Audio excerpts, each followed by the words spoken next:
Dan untuk itu, dipersilakan Yang Bahagia Datuk Seri Amrin Haji Awaluddin, Ahli Lembaga Pengarah Pernas untuk menyerahkan sumbangan tersebut kepada Yang Berhormat Menteri Pertanian dan Keterjaminan Makanan dengan disaksikan oleh Yang Amat Berhormat Perdana Menteri.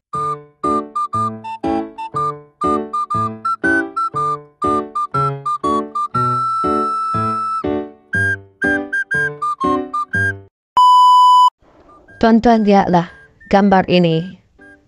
Apa PMBet tak bagi kepada pesawah? Dana bernas 60 juta. Harga lantai naik 2 kali daripada 1,200 ke 1,300.